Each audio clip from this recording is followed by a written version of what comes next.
নামাজ নাই, কুরবানি নাই। যেই ব্যক্তি নামাজ পড়ে না, যেই ব্যক্তি নামাজ পড়ে না, কুরবানি তার কোনো সফলতা আনবে না, কুরবানি তার জন্য সফলতা বয়ে আনবে না।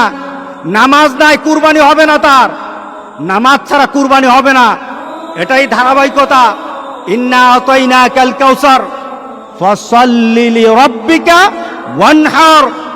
নামাজ আগে, কুরবানি পড়ে। আর আমাদের সমাজে এমন মানুষ আছে নামাজ পড়ে না, কিন্তু লক্ষ লক্ষ টাকা দামের কুরবানি ছাড়ে না। তার মানে কি? সে দিন বুঝে না, সে ইসলাম বুঝে না, মুহাম্মদ সাল্লাল্লাহু আলাইহি সাল্লামকে দেওয়া আল্লাহর ঘোষণাও জানে না, ইব্রাহিম আলাইহিস সালামকে দেওয়া সেই কুরবানির নীতি জানে না। এই কুরবানি তার জন্য কোনো সফলতা বয়ে আনবে না।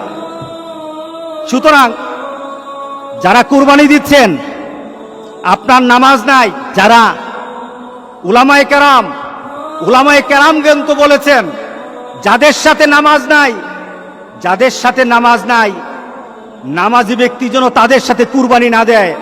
কারণ বেনামাজির কুরবানি হবে না। আপনি 7 নাম দিলেন, 6 জন মানুষ নামাজ পড়ে, একটা মানুষ নামাজ পড়ে না, বিপদ কিন্তু হয়ে গেছে, বিপদ কিন্তু হয়ে গেছে। কারণ 6 ব্যক্তির অংশটা কিন্তু আরেকজনের সাথে মিল সংযুক্ত হয়ে আছে। ওই ব্যক্তির বেনামাজি হওয়ার কারণে উলামায়ে কেরামের মতামত, সব উলামায়ে কেরামের মতামত, নামাজ যার থাকে না কুরবানি তার হয় না। সুতরাং নামাজ ছাড়বো না। রাজি আছি সবাই? কি ছাড়বো না বলেন? নামাজ ছাড়বো না। নামাজ কায়েম করার পর আপনার কুরবানি, আপনার রোজা, আপনার হজ, আপনার ইবাদত, সকল কিছু নামাজকে দিয়ে মানদণ্ড করা হবে। আগে নামাজ, এরপরে সকল ইবাদত। এটাই হবে মুসলমানদের ধারাবাহিক আমলের নিয়ম। যাদের সাথে নামাজ নাই, আজকে চলুন তওবা করি। আজকে তওবা কবুল হবে, আজকে আল্লাহ মাফ করে দিবেন, আজকে আমাদের গুনাহগুলি মাফ করে দিবেন। আজকে তো আমরা এমন ভাবে আল্লাহর কাছে বলবো, মাবুদ তোমার আরাফাতের ব্যক্তিগুলি আরাফাতে কেঁদেছে, এদের মনে কিন্তু সুখ ছিল না, এদের মনে কিন্তু আনন্দ ছিল না। কারণ আরাফাতের ময়দানে 10,000 মানুষ থাকে না। মুহাম্মদ সাল্লাল্লাহু আলাইহি সাল্লাম যখন হজ করে গেলেন, তখনই তো 100 লাখের উপর মানুষ ছিল। 10,000 মানুষ আরাফাতের ময়দানে কখনো ছিল না। আজকে 10,000 মানুষ তারা ওই আরাফাতের ময়দানে কেঁদে কেঁদে বলেছে, মাবুদ আমরা তৃপ্ত নই। কারণ যেখানে থাকার কথা ছিল 40 থেকে 50 লক্ষ মানুষ, যেখানে 50 লক্ষ মানুষ আল্লাহর দরবারে কাঁদার কথা ছিল, সেখানে 10,000 মানুষ তাদের আবেগটুকু দিয়ে আল্লাহর দরবারে কেঁদে কেঁদে বলেছে, মাবুদ এই দুনিয়া থেকে তুমি মেহেরবানি করে বিপদ দূর করে দাও, গোটা পৃথিবীর মানুষকে স্বাভাবিকভাবে হজ করার মতো তৌফিক দান করে দাও।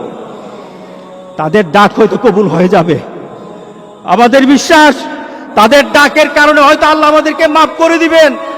আজকে চলুন আমরা আল্লাহর দরবারে বলি, আজকে কয়টা মাস হয়ে গেল? আজকে প্রায় 6টা মাস আমরা যেন একটা নতুন পৃথিবীতে বাস করছি। যেই নতুন পৃথিবী সম্পর্কে আমাদের কোনো ধারণা নেই। আমরা একজন আরেকজনের সাথে মিশতে পারি না, আমরা একজন আরেকজনের সাথে কুলাকুলিও করতে পারি না, আমরা একজন আরেকজনের সাথে মুসাফাও করতে পারি না, আমরা একজন আরেকজনের বাড়িতে দাওয়াত খেতেও পারি না। আল্লাহ সুবহানাহু ওয়া তাআলা বলেন, আমার হুকুম মান।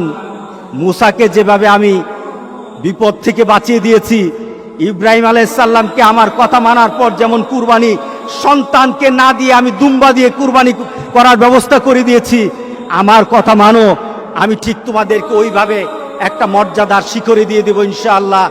ইনশাআল্লাহ আমরা আল্লাহর কাছে এমন একটা দাবি করি, আল্লাহ আমাদের সবাইকে ওই ধরনের ঈমান এবং মানসিকতা আল্লাহ সবাইকে দান করুক। সবাই বলেন আল্লাহুম্মা আমিন।